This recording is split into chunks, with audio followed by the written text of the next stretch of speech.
Ahí, grafo ahora. Ahí, grafo.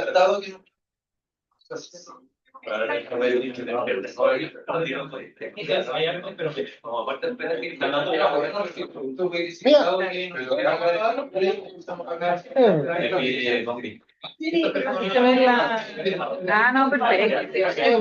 Yo me preguntaba, pero que yo pensaba que iba a ser algo que iba a haber algo. No, no, no, pero realmente para la gente que está aquí.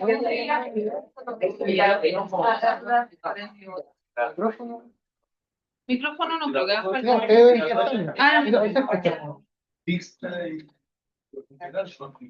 ¿Está grabando ya? Sí, no sé si te caché. Pero voy a ponerme más al medio.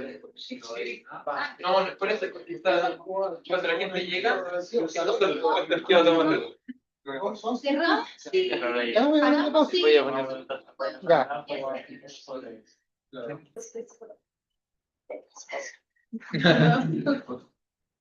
Bueno, gracias a todos por estar aquí. Un placer presentar a Paulina Sechi Bernales, colega de la Universidad de Chile, en la Facultad de Ciencias. Paulina es doctora de la Universidad de Santiago y la Universidad París 7, que yo soy antiguo, que lideró el país, y es experta en dinámica simbólica, dinámica de sistemas de baja complejidad, etc. ¿Ah? Eres experta, entonces. Bueno, nos va a presentar su trabajo, grafo de extensión y propiedad dinámica del suelo. Bueno, muchas gracias, Alejandra. Gracias a Gabriel por la invitación. Siempre un placer venir aquí.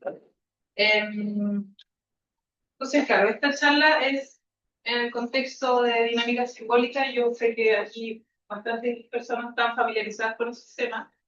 Sin embargo, la charla no va a suponer mucho, prácticamente no va a suponer nada de conocimiento a este respecto, como para que sea una charla más bien amplia. Y me voy a centrar en un tema bastante específico que son unas herramientas que se llaman grafos de extensión, que en algunos contextos se usan para obtener propiedades dinámicas de usuario. ¿Sí? Entonces, vamos a ver el contexto en el que estamos trabajando, después voy a definir algunos ejemplos de cómo es este grafo de extensión y ver algunos resultados que vinculan en el fondo como las características de este grafo con las propiedades. Entonces, por favor, interrúmpame cualquier cosa, si voy muy lento, muy rápido, si algo no entienden. Ah, ¿qué pasó? Por otro lado. Se suspendió el equipo. Yo no, se suspendió el equipo. Sí. Ay, va a pasar esto todo el rato. No, La verdad que está ya no. enchufados. Entonces, mejor. Sí, está bien. París 7.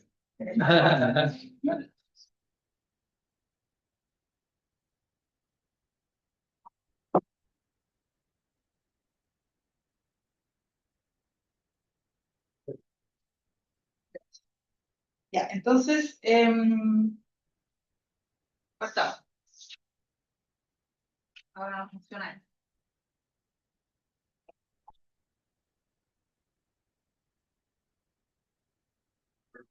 Por la vista, que está. Ah, está medio pasado.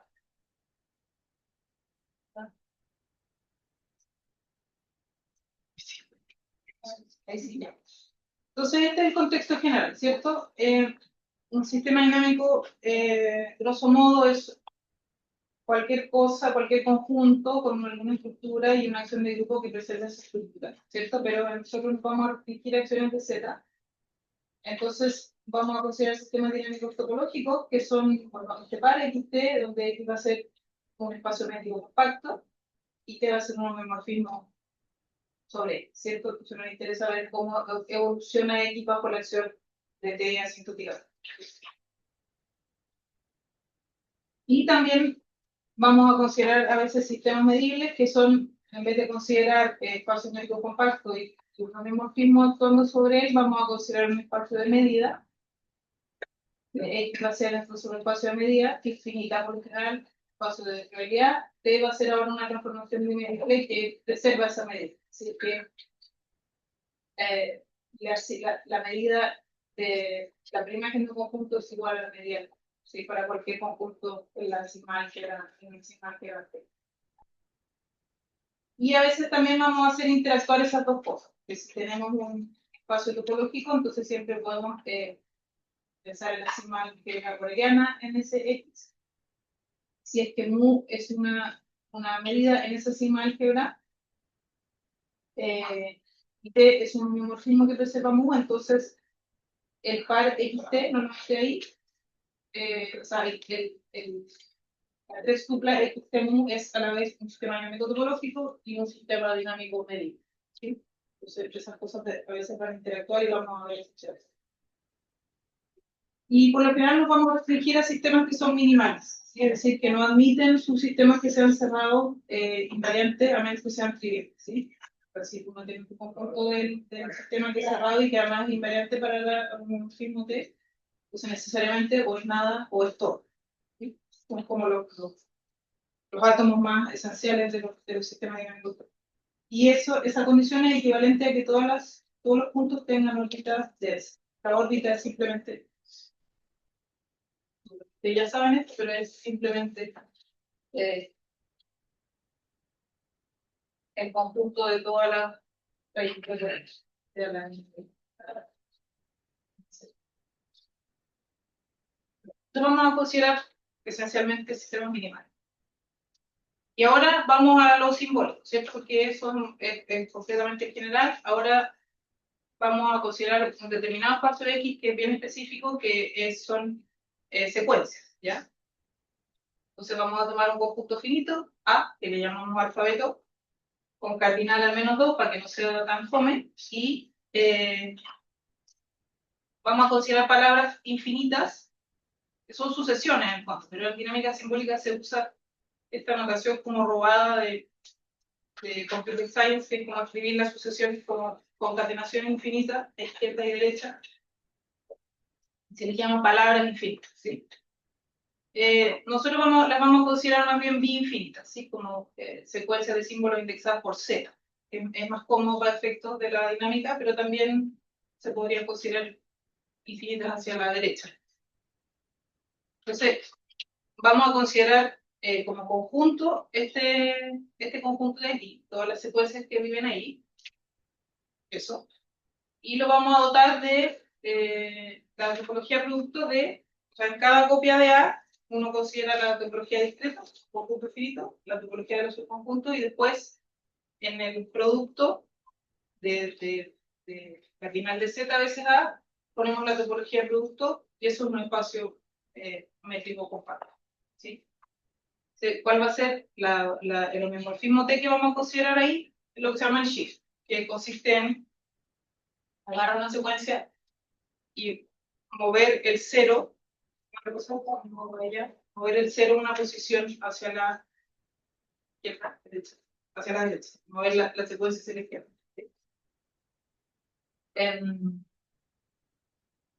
Y entonces los conjuntos que nos van a interesar no son este conjunto entero, sino que subconjuntos de ese que sean invariantes para ti y que además sean cerrados. ¿Sí?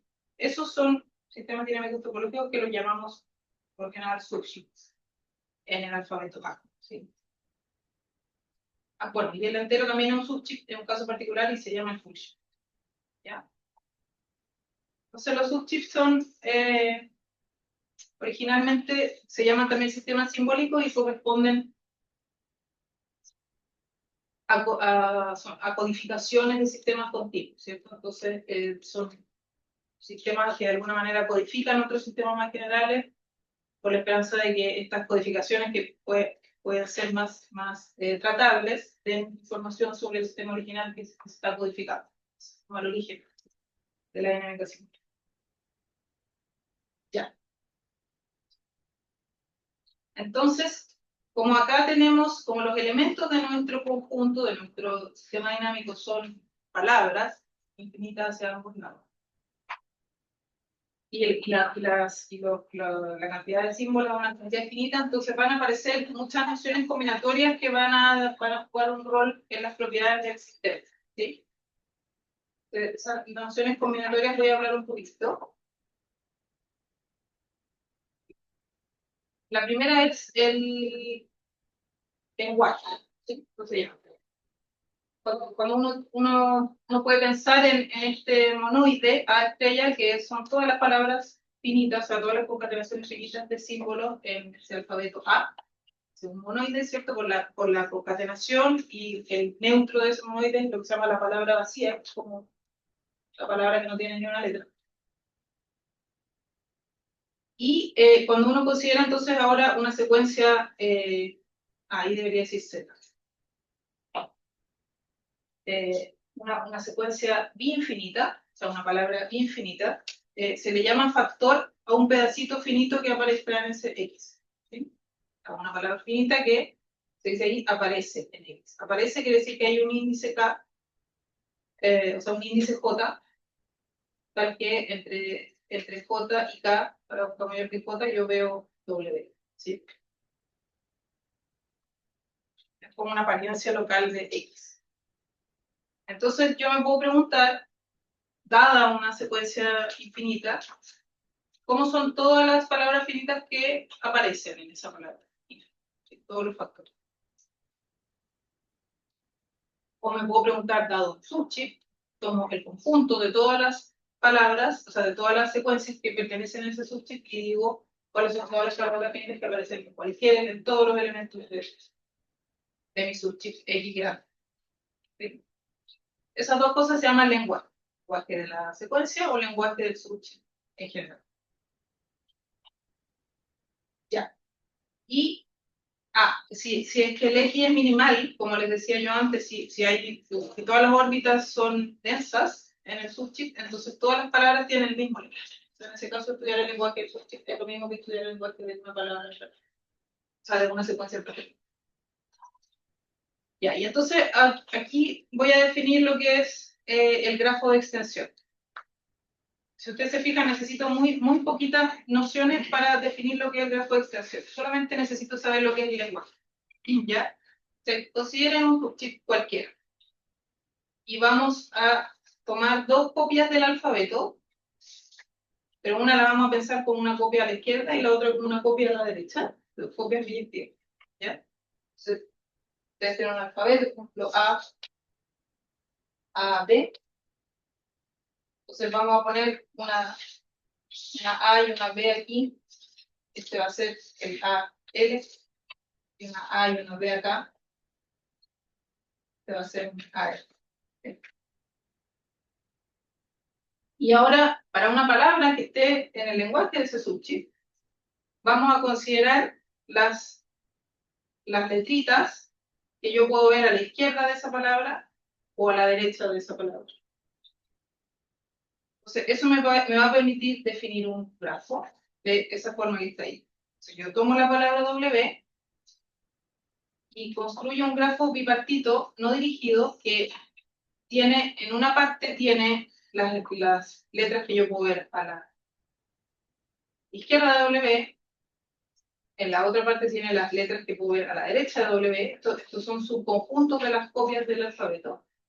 ¿Y dónde pongo arcos? Donde veo, o sea, hay un arco entre A, L y BR, si es que AL es el representante de A en la copia izquierda. BR es el representante de B en la copia derecha.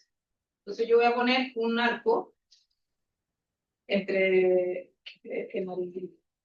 dos letras de la copia izquierda y derecha cuando veo una extensión A, W, B en el lenguaje. ¿Sí? Entonces, uno tiene que pensar que la palabra W está como aquí al medio.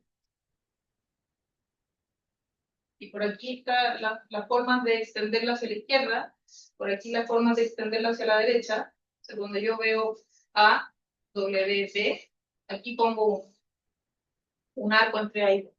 Sí, eso determina el grafo. Entonces, cada palabra tiene su grafo asociado. Ya, vamos a ver un ejemplo que está dado por una sustitución.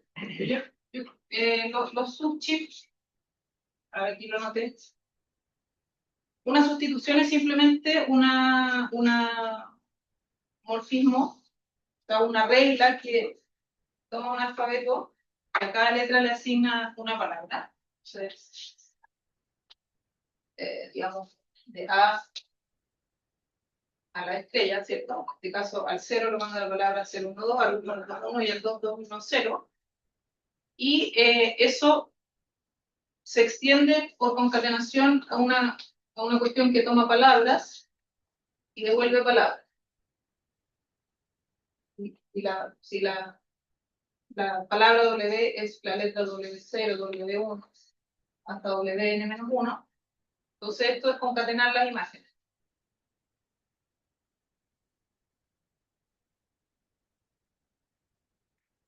¿Ya? Y entonces eso puede definir un subshift en A usando esa definición de 6. ¿Sí?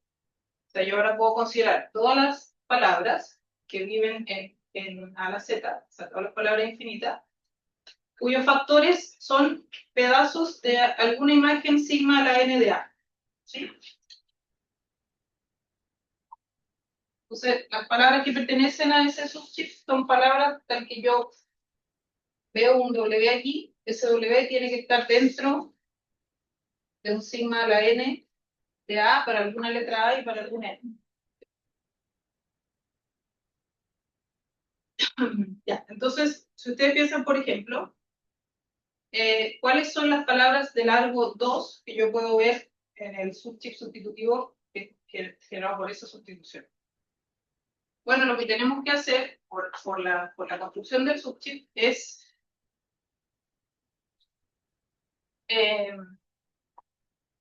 aplicar. Hay algunas palabras de largo 2 que yo las voy a ver como imágenes de las letras directamente. Por ejemplo, el 01, el 10, el 21 y nada más, ¿cierto?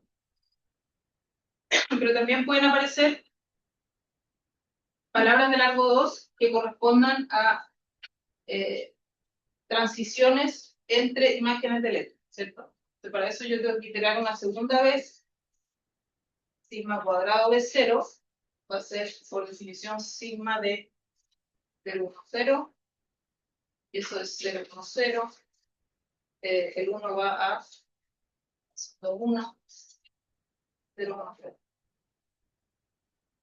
Entonces ahí aparece todavía no aparece nada, más, si hago sigma cuadrado de 1, eso es sigma de 2, 1, y eso es 2, 1, 0, 1, 0, y el sigma cuadrado de 2, sigma de 2, 1, 0, que es 2, 1, 0, no, 2, 1, perdón, 2, 1, 0, 1, 0, no, perdón, el 2 ¿a dónde va? Al 2, 1, 0, después 2, 1, y después 0, 1, 0. Ya, entonces ahí apareció el 0, 2. Y ustedes pueden seguir iterando y no es difícil convencerse de que no aparecen palabras de largo 2 nuevas. Esas son todas. ¿Sí? Son todas. Entonces, ahora piensen en la palabra W igual epsilon, la palabra vacía.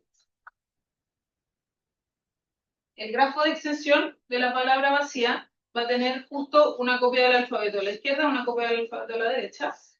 Y las aristas lo que van a hacer es representar palabras de largo 2. 0, 1, 2, 0, 2. ¿Cierto?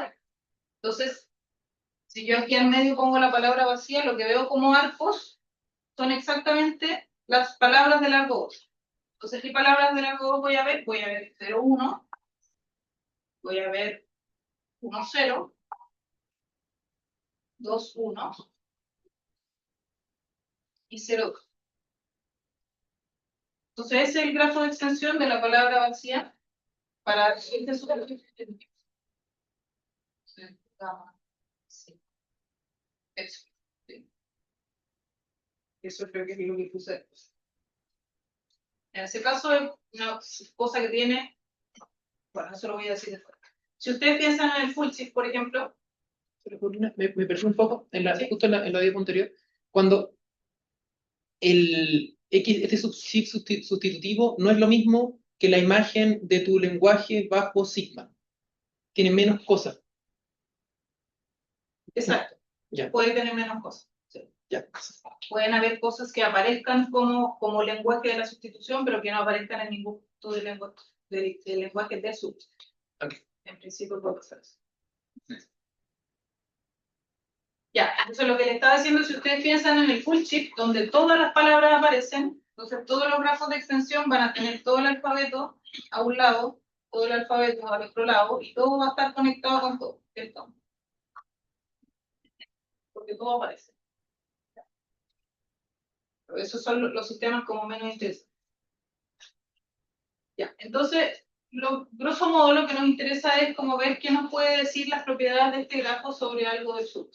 Entonces, vamos a considerar, por ejemplo, las componentes conexas que tiene este grafo. En el caso de acá, la componente conexa es eso que dice ahí, un conjunto de la unión de los vértices a izquierda y a derecha, que es maximal para la inclusión, donde todo par de vértices están conectados. Entonces, este, por ejemplo, tiene dos componentes conexas. Esa y esa. Sí.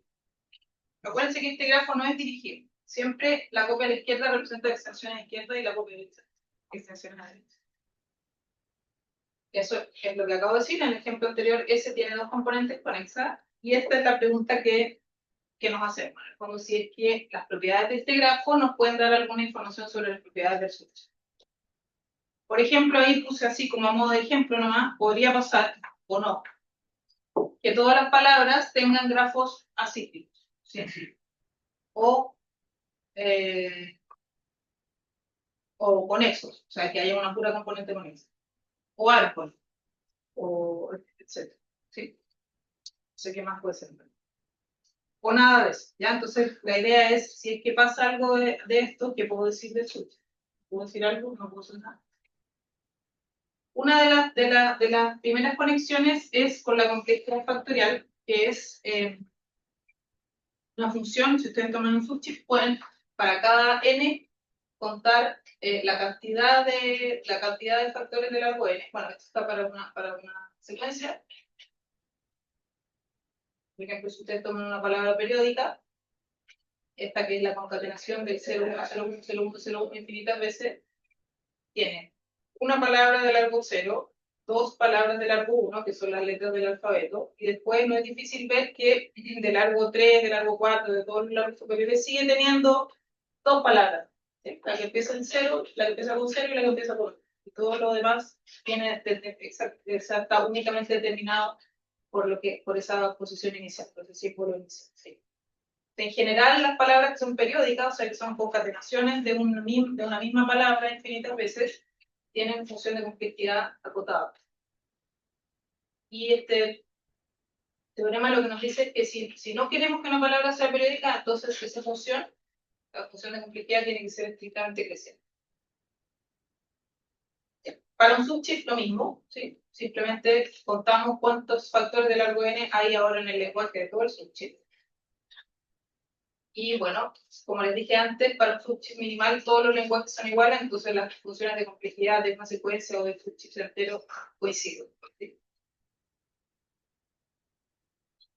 Esto lo puse aquí, pero si quieren no lo lean. Bueno, lo importante nomás es que cuando uno tiene un sistema dinámico, existe un número, que puede ser un real o un infinito, asociado al sistema dinámico que se llama entropía topológica y que es invariante para la conjugación. Que dos sistemas dinámicos sean conjugados quiere decir que hay un homeomorfismo entre los dos que conmuta con las acciones T. Quiere decir que dinámicamente son esencialmente lo mismo. Entonces, este es un invariante de conjugación, se usa, por ejemplo, para distinguir si dos sistemas son conjugados. Y para el caso de los subchips, ese número corresponde, que es un número real en el caso de un subchip, corresponde exactamente a ese límite de acá. Entonces la complejidad también nos da pistas sobre cómo es la entropía. Ya, y entonces el primer resultado que uno puede ver, por ejemplo, es que si es que pasa que en el subchip todos los grafos de extensión son acíclicos, Entonces, la complejidad factorial esa está acotada por esto de acá. O sea, es a lo más lineal de esa forma que está. Y análogamente, si todos los grafos son conexos, entonces está acotada por abajo por esa cantidad. Y si todos son árboles, es decir, conexo y sin ciclo, entonces la complejidad corresponde exactamente a eso. Es lineal y sabemos lo que es. ¿Sí? Por lo tanto, sabemos, por ejemplo, calcular la entropía. ¿Sí? Que tiene que ser cero. Ya, eso pasa si es que todos los grafos de extensión son árboles. Ya.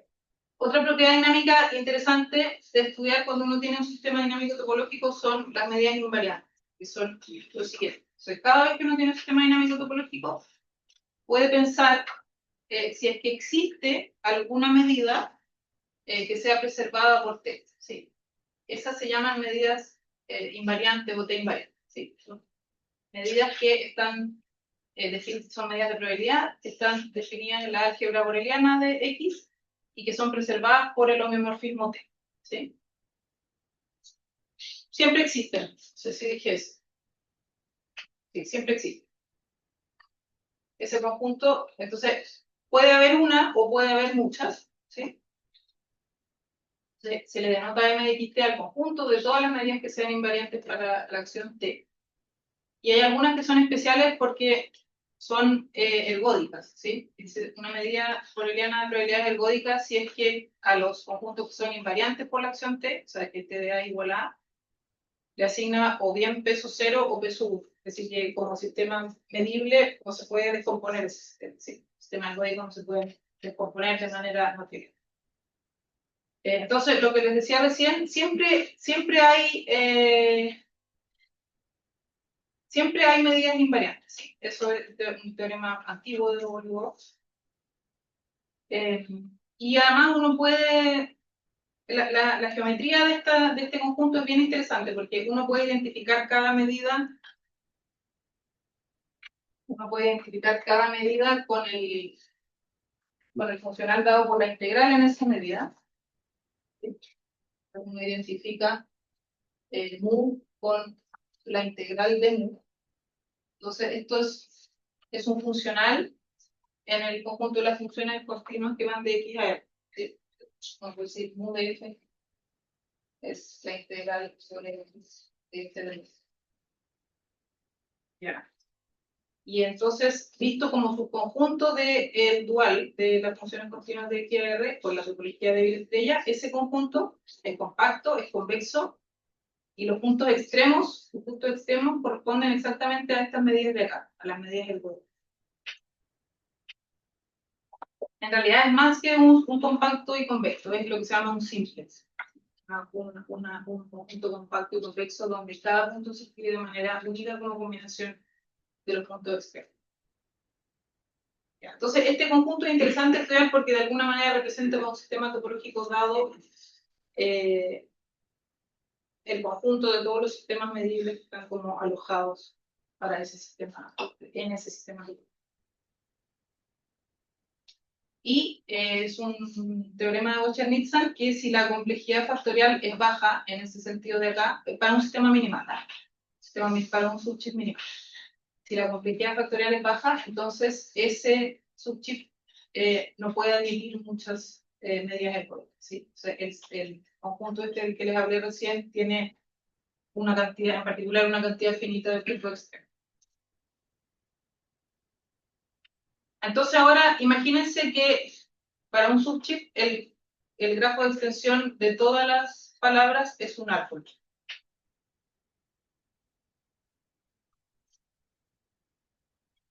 Ya dijimos que la complejidad valía eso. Perdón.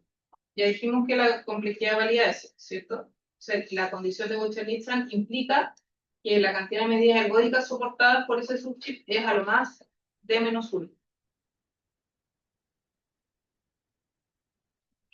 Pero además, si uno hace unos cálculos más finos sobre los grafos de extensión, esto está hecho en algunos papers relativamente recientes, se puede acotar más esa cantidad de medidas ergódicas y se puede demostrar que si es que cada grafo de extensión es un árbol, entonces la cantidad de medidas ergódicas soportadas por el subchip es a lo más de media. Por ejemplo, otra relación entre propiedades del grafo de extensión y propiedades dinámicas del subchip. El cardinal de azul. Perdón, sí, del tamaño de la forma. Así, del cardinal de azul. Ya. Y bueno, entonces aquí les quiero mostrar algo que hicimos nosotros hace poco, que tiene que ver también con medidas invariantes, pero ya no con la cantidad de medidas invariantes, con la cantidad de medidas ergódicas invariantes, sino que con cuánto valen, cualquier peso le asignan a los conjuntos las medidas invariantes. ¿Ya? Entonces, cuando ustedes toman un subchip, bueno, vamos a suponer que es minimal, entonces consideren una medida ahí que sea invariante. Pueden definir ese conjunto que está aquí, seguramente ustedes lo conocen. El cilindro son todas las palabras que empiezan con esa letra, con esa palabra W. Y nos vamos a interesar a este conjunto que está aquí. Entonces, para un n dado, ustedes pueden considerar cuál es la medida del cilindro W, donde hacen correr W en todas las palabras del largo n. ¿Sí? Eso es un subconjunto de R. Ustedes consideran combinaciones racionales de esas cuestiones, eso genera un espacio vectorial, ¿cierto? Y nos preguntamos sobre la dimensión de ese espacio vectorial, ¿sí? Para entender de alguna manera si estas medidas para las palabras W, N, L, N tienen algún grado de dependencia o si son completamente independientes. Nos interesa esa cantidad de criterio. Y estas cosas se llaman frecuencias, porque cuando la medida, estos números de aquí se llaman frecuencias, porque cuando la medida es muy ergódica, si uno aplica el teorema ergódico, y ese número representa exactamente la frecuencia asintótica de aparición de la palabra W en un punto X, casi para todo punto X. ¿Sí? Entonces la literatura siempre se llama frecuencia. Y aquí podemos considerar, como estamos dentro de un subchip, para el n dado, vamos a considerar ese K sub n, que son todas las componentes conexas, o sea, la unión disjunta de todas las componentes conexas, de todos los grafos de extensión de las palabras de tamaño n. O sea, yo tengo, para un n dado, tengo varias palabras de tamaño n, ¿cierto? Pongámosle C4. O sea, cada una tiene su grafo asociado.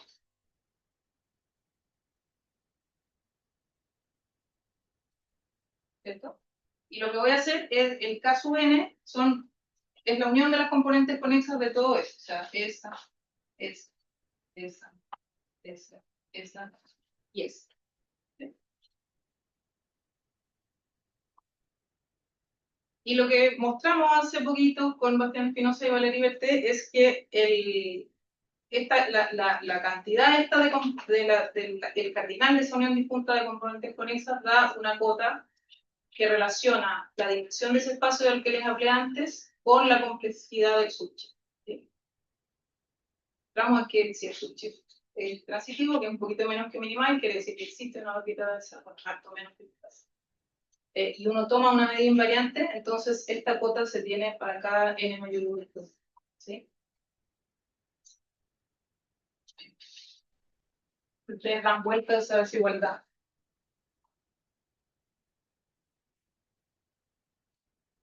Ya la complejidad es mayor o igual que la dimensión de este espacio mu n más la cardinalidad de cada n menos 1 menos 1.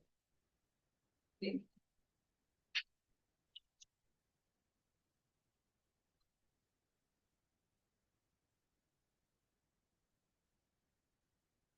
O sea, la cantidad esta de componentes conexas al nivel n-1 aporta en complejidad. ¿Sí?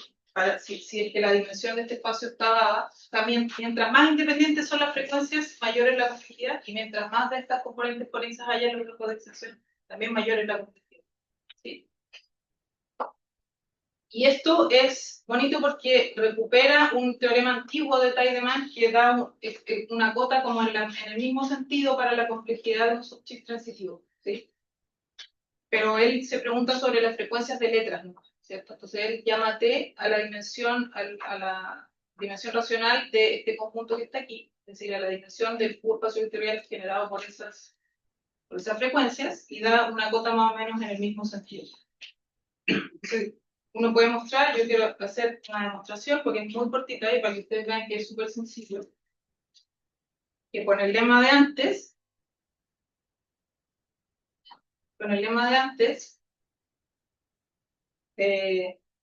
ese, sale muy fácil, el teorema de Tiedemann sale en 3 dígitos. Vamos a ver.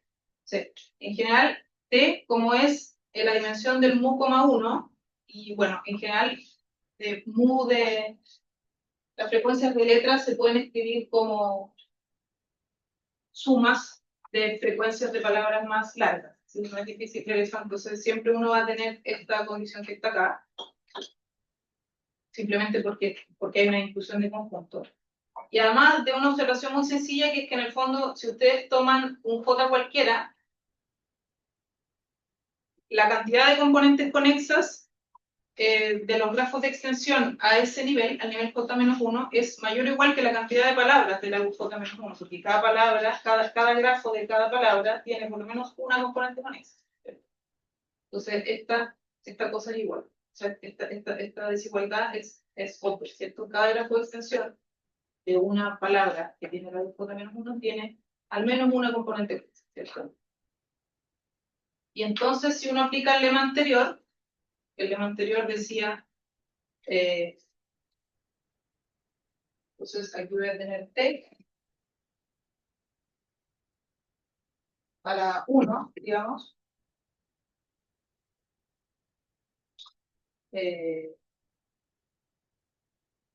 entonces T es T1, que es igual que T J,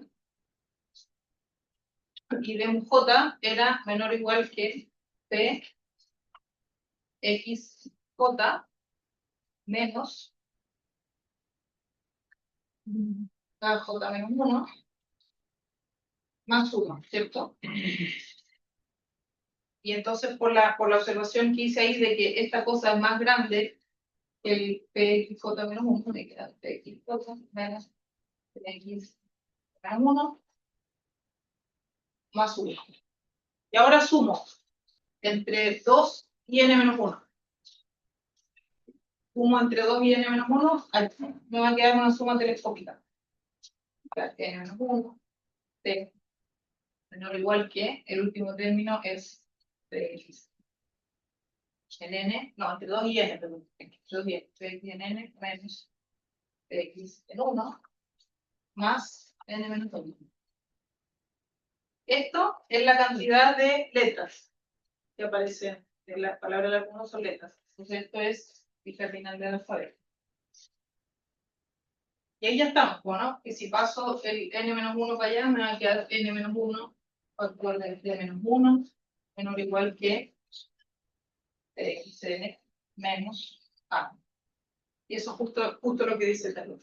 ¿Sí? Eso lo que voy a sumar entre 2 y n, tiene una suma telescópica y sale 5 líneas de teorema de 3. ¿Sí? Ya. Entonces, ahí se ve otra, si ustedes quieren, el lema que les mostré antes como una versión un poquito más fina que involucra la propiedad de los grafos de extensión, vincula la propiedad del grafo de extensión con la dimensión del espacio de frecuencia y con la complejidad para cualquier N. Y para terminar, un poco para hacer una síntesis, les quería contar que los grafos de extensión, o sea, los subchips cuyos grafos de extensión son siempre árboles, son una cuestión que recibe un nombre porque tiene muchas propiedades interesantes y se llaman Dendrich subchips, ¿cierto? Dendrich. Entonces, un subchip que verifica que todos los grafos de extensión son árboles se llaman Dendrich chips, chips dendricos. como son árboles, ya mostramos que, todos son árboles, ya mostramos que tienen esa complejidad de ahí. Y por lo tanto, si es que uno exige que las frecuencias sean racionalmente independientes, es decir, que este número T sea exactamente el cardinal de A, entonces alcanzan la complejidad minimal esa del type. ¿Sí? Y solamente para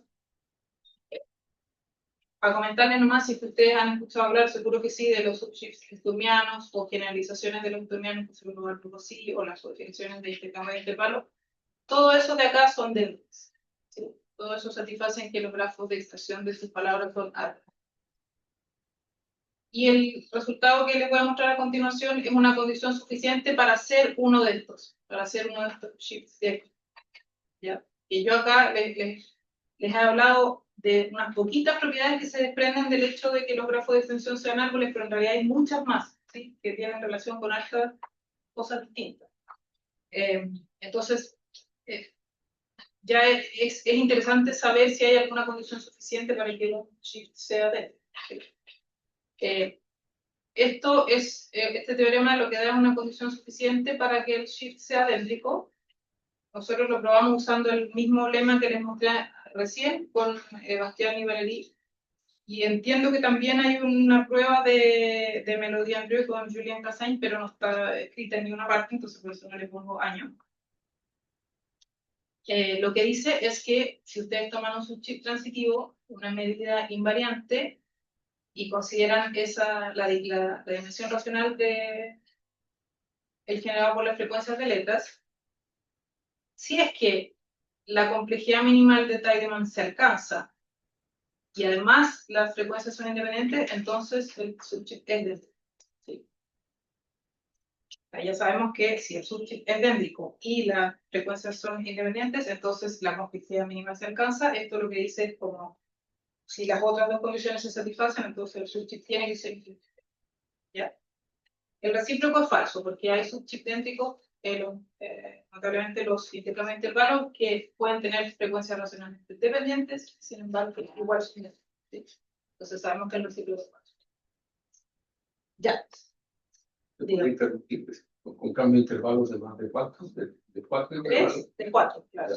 De 4. O no puede que tengan frecuencias racionalmente dependientes. De 3 yo creo que ya es, sí. Entonces, lo fome de estos dendric shifts es que no son cerrados para conjugación. O sea, uno puede ser dendric y ser conjugado a una cuestión que no es de.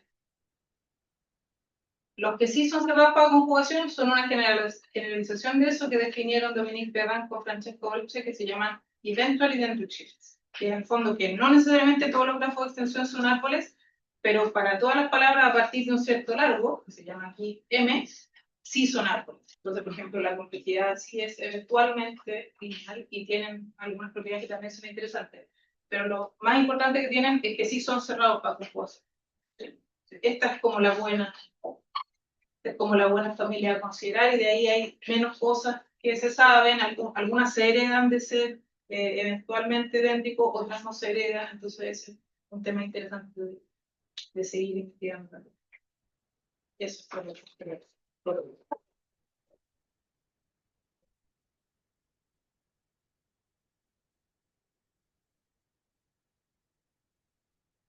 ¿Preguntas?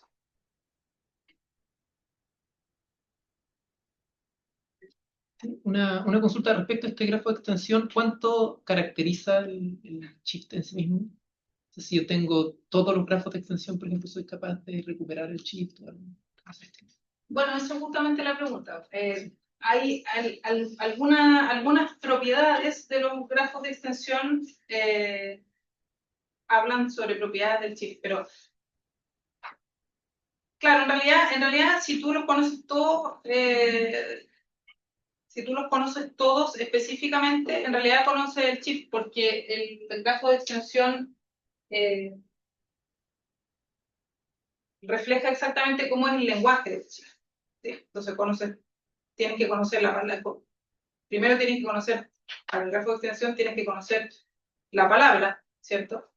Que si conoces el gamma de W, quiere decir que conoces W, ¿cierto? si tú conoces todos los gamas de W para W en el N, conoces todas las palabras de todos los largos y conoces cómo se pueden extender para la izquierda y para la derecha.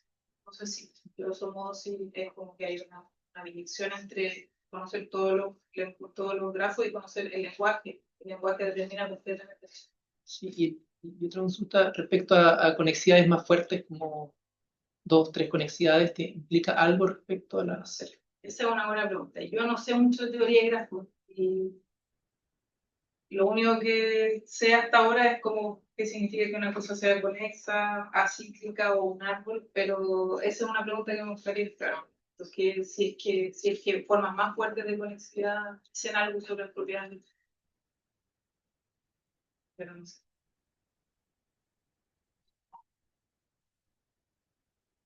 Oye, bueno, muchas gracias por la participación, Julio. Esencialmente tengo como dos preguntas. La primera es relacionada un poco con la definición de ser un chip dendrico. La condición de ser un chip dendrico es básicamente una condición como numeral, o sea, uno tiene que chequear que para todas las palabras el grafo de expresión sea un árbol, pero ¿existe hoy en día o hasta el día de hoy alguna condición finita que uno pueda chequear para que un chip sea dendrico? Hasta donde yo sé, no. De hecho, las que hay, no sé si hay muchas más que las que presenté aquí. Que esta es infinita, la que di yo es infinita también, porque es todo sobre la complejidad. Porque no sé. Finita, no sé. Si la hay, yo no la conozco. Y la otra pregunta que está más relacionada con la desigualdad, que recuerdo que está ahí. Entonces, en el lado izquierdo no hay nada que dependa de la medida invariante, entonces solamente la complejidad del chip. Claro. Entonces, como eso es para todas las medidas invariantes, ¿hay alguna relación del número del número de medidas ergódicas con No. respecto a la dimensión? No. Hasta donde nosotros sabemos, son cuestiones independientes. Esto es para cualquier medida invariante y en el fondo como que tú dices, por ejemplo, o sea, hay una restricción que es la que vimos antes, que es que en el fondo cuando los grafos de extensión son árboles, está obligado a tener a lo más de medio medidas ergódicas, ¿cierto? Pero de esta desigualdad no se desprende ninguna cota, por ejemplo, por la cantidad de medidas ergódicas. Esto es cierto para cualquier medida, sea ergódica o no. Sí, primero gracias por la presentación. Según entendí, como un grafo de extensión sería un grafo bipartito que los dos lados tienen como la misma cantidad de vértices. No necesariamente la misma cantidad. Ya, sería como interesante estudiar entonces como lo contrario, así tomar una familia de grafos infinita y a partir de esa ver cuál es la transformación de la cual vendría a ser un grafo de extensión. Entonces, dado un grafo bipartito, O sea, dada una familia de casi grafos. que representa dado una familia, pensé que se representa un subgrupo. Sí. Bueno, sí. Es un concepto reciente, no creo que alguien haya pensado eso. Porque ¿cuáles son las condiciones como obvias que uno le tendría que exigir a eso? No muchas. ¿Cómo? Los vértices primero, o sea, tienen que ser uniformemente acotados. Agotado, sí, eso. Pero pueden variar mucho entre palabra y palabra. Incluso dentro de palabras del mismo largo puede haber una que tenga un puro vértice a la izquierda.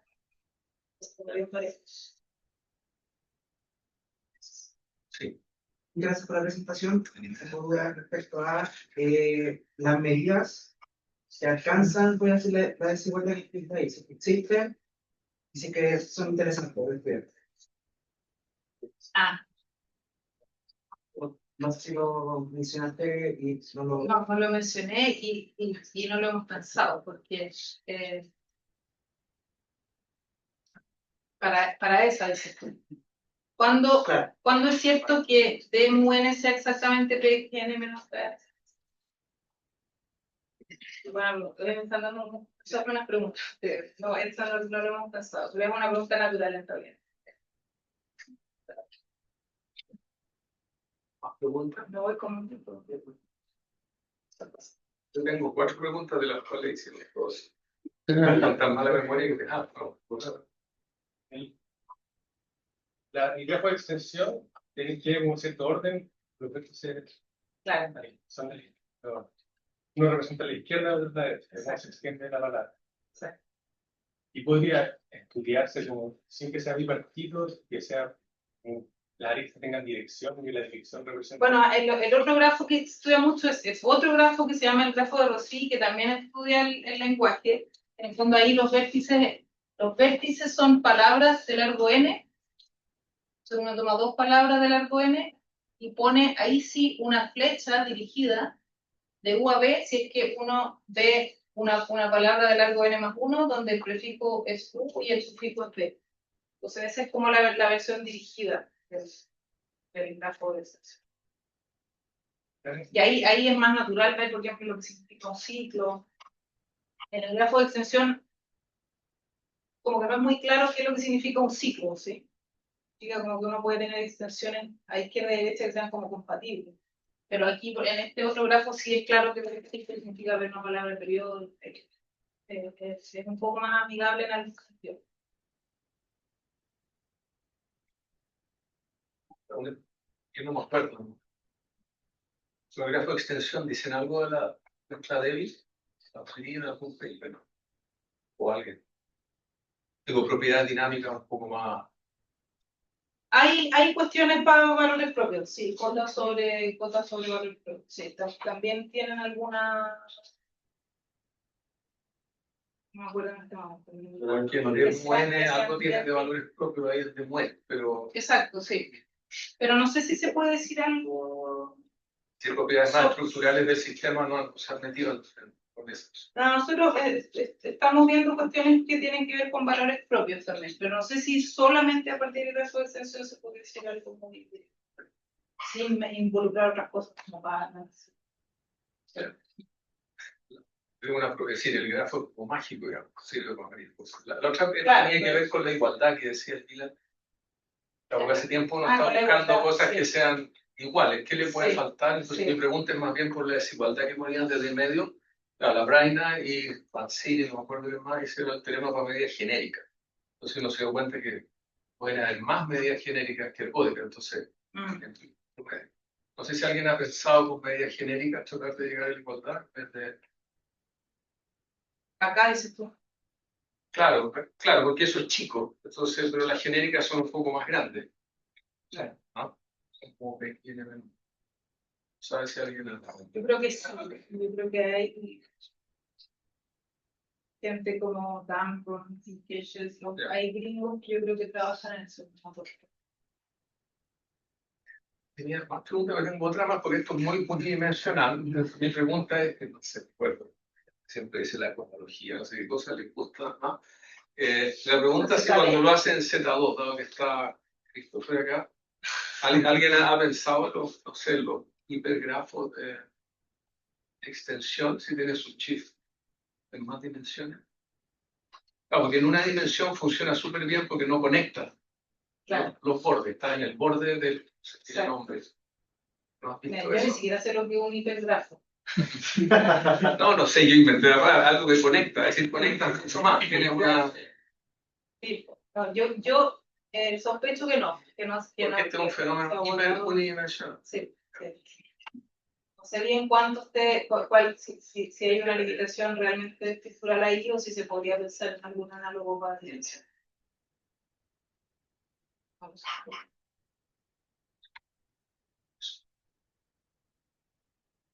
Yo estaba esperando el chat. No hay más preguntas. Agradecemos a Pablo.